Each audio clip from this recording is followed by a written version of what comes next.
السلام علیکم ورحمۃ اللہ وبرکاتہ۔ نماز کے مسائل پہ ہمارے لیکچر چل رہے ہیں۔ آج ہم پڑھیں گے نماز پڑھنے کا سنت طریقہ کیا ہے۔ نماز میں قیام کا طریقہ۔ نیت دل کے ارادے کا نام ہے۔ زبان سے الفاظ ادا کرنا حدیث سے ثابت نہیں۔ صفحے درست کرنے اور اقامت کہنے کے بعد امام کو اللہ اکبر تکبیر تحریمہ کہہ کر نماز کی ابتدا کرنی چاہیے۔ تکبیر تحریمہ کے ساتھ دونوں ہاتھ کندھوں تک اٹھانے مسنون ہے۔ تکبیر تحریمہ کے وقت دونوں ہاتھوں سے کان چھونا یا پکڑنا سنت سے ثابت نہیں۔ حضرت نعمان بن بشیر رضی اللہ تعالیٰ عنہما کہتے ہیں، جب ہم نماز کے لیے کھڑے ہوتے تو آپ صلی اللہ علیہ وآلہ وسلم ہماری صفیں درست فرماتے، پھر اللہ اکبر کہہ کر نماز شروع کرتے۔ یہ ابو داؤد کی حدیث ہے۔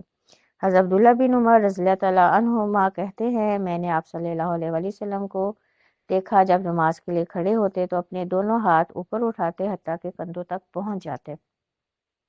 ہاتھ اٹھاتے وقت ہتھیلیوں کا رخ قبلے کی طرف ہونا چاہیے۔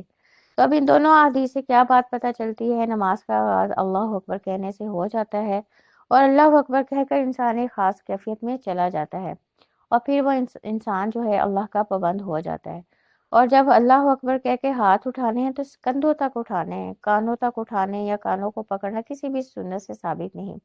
اور دوسرا، ہاتھ اٹھاتے وقت ہتھیلیوں کا رخ جو ہے نا وہ قبلے کی طرف ہونا چاہیے۔ اس چیز کا بھی خیال رکھنا چاہیے۔ قیام میں ہاتھ کھلے رکھنا سنت سے ثابت نہیں۔ ہاتھ باندھنے میں دایاں ہاتھ بائیں کے اوپر آنا چاہیے۔ ہاتھ سینے کے اوپر باندھنے مسنون ہے۔ حضرت طاؤس رحم اللہ کہتے ہیں کہ آپ صلی اللہ علیہ وآلہ وسلم نماز میں دایاں ہاتھ بائیں کے اوپر رکھ کر مضبوطی پر سینے پر باندھ دیتے۔ اب تکبیر تحریمہ کے بعد رکوع میں جانے سے پہلے ہاتھ باندھ کر کھڑے ہونے کو قیام کہتے ہیں۔ تو ہاتھ ہم نے باندھنے ہیں، کھلے نہیں چھوڑنے۔ تکبیر تحریمہ کے بعد ثنا، تعوذ اور بسم اللہ پڑھنی چاہیے۔ حضرت ابو ہریرہ رضی اللہ تعالیٰ عنہ فرماتے ہیں، آپ صلی اللہ علیہ وآلہ وسلم تکبیر تحریمہ کے بعد قرات شروع کرنے سے پہلے تھوڑی دیر خاموش رہتے۔ میں نے عرض کیا، یا رسول اللہ صلی اللہ علیہ وآلہ وسلم، میرے والدین آپ پہ قربان، اس خاموشی میں آپ کیا پڑھتے ہیں؟ آپ صلی اللہ علیہ وسلم نے فرمایا، میں یہ دعا پڑھتا ہوں، یا اللہ میرے اور میرے گناہوں کے درمیان مشرق و مغرب کی دوری فرما دے۔ یا اللہ مجھے میرے گناہوں سے سفید کپڑے کی طرح پاک و صاف کر دے۔ یا اللہ میرے گناہ برف، پانی اور اولوں سے دھو دے۔ یہ احمد و بخاری کی حدیث ہے۔ اور دوسری حدیث ابو داؤد کی ہے۔ حضرت عائشہ رضی اللہ تعالیٰ عنہا فرماتی ہیں، آپ صلی اللہ علیہ وآلہ وسلم جب نماز شروع کرتے تو یہ کلمات پڑھتے، اے اللہ تو اپنی حمد کے ساتھ پاک ہے، تیرا نام بابرکت ہے، تیری شان بلند ہے، تیرے سوا کوئی معبود نہیں۔ تو یہ دونوں دعائیں بھی ہم پڑھ سکتے ہیں۔ اگر کسی کو پہلی والی دعا یاد نہیں وہ یاد کر لے، ورنہ دوسری دعا تو تقریباً سب لوگوں کو ہی آتی ہے۔ بسم اللہ کے بعد سورہ فاتحہ پڑھنی چاہیے۔ سورہ فاتحہ ہر نماز سری ہو یا جہری، فرائض ہو یا نوافل کی ہر رکعت میں پڑھنی ضروری ہے۔ رکوع میں شامل ہونے والے نمازی کو اپنی رکعت دوبارہ ادا کرنی چاہیے۔ امام، مقتدی اور منفرد سب کو سورہ فاتحہ پڑھنی چاہیے۔ منفرد کہتے ہیں ایک فرد کو۔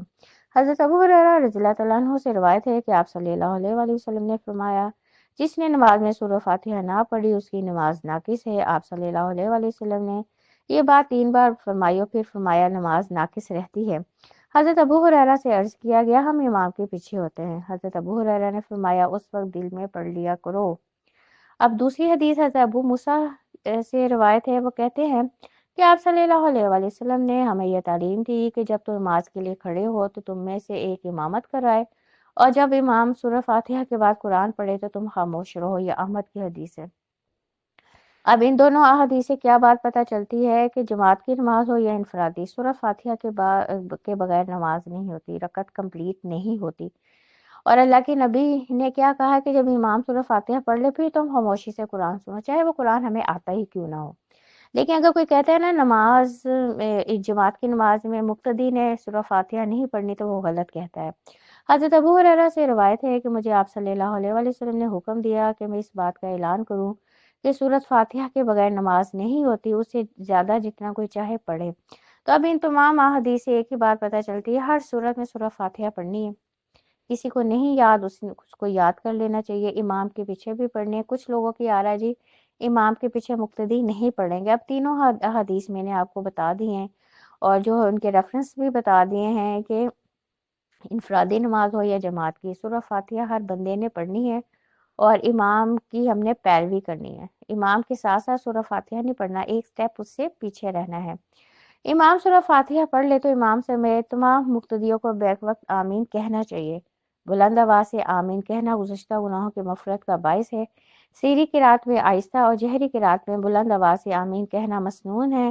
حضرت ابو ہریرہ رضی اللہ تعالیٰ عنہ کہتے ہیں آپ صلی اللہ علیہ وآلہ وسلم نے فرمایا جب امام آمین کہے تو تم بھی آمین کہو، جس کی آمین کی آواز فرشتوں کی آمین سے مل گئی اس کے گزشتہ صغیرہ گناہ معاف کر دیے جاتے ہیں۔ یہ بخاری و مسلم کی حدیث ہے۔ تو اب دیکھیں ہر رکعت میں یہ چانس ہوتا ہے کہ جب فرشتے بھی اس ٹائم آمین کہتے ہیں سورہ فاتحہ جب مکمل ہوتی ہے اور مقتدی بھی، تو جن کی الفاظ آپس میں آمین کے مل جاتے ہیں اللہ اس بندے کے سارے گناہ معاف کر دیتے ہیں۔ حضرت وائل بن حجر رضی اللہ تعالیٰ عنہ فرماتے ہیں آپ صلی اللہ علیہ وآلہ وسلم جب ولضالین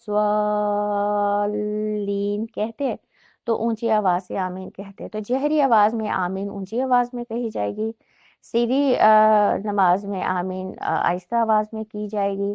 تو یہ تھوڑا سا قیام کرنے کا طریقہ تھا۔ اللہ تعالی ہمیں سنت طریقے سے جو ہے قیام کرنے کی توفیق عطا فرمائے، اور سورہ فاتحہ ہر بندے نے یاد کرنی ہے، وہ نماز کا حصہ ہے۔ اللہ تعالیٰ جو ہے ہم کو مزید سنت طریقہ آپ صلی اللہ علیہ وسلم کے سیکھنے کی توفیق عطا فرمائے، آمین۔ ربنا تقبل منا انک انت السمیع العلیم وتب علینا انک انت التواب الرحیم۔ سبحان ربک رب العزت عما یصفون وسلام علی المرسلین والحمد للہ رب العالمین۔ السلام علیکم ورحمۃ اللہ وبرکاتہ۔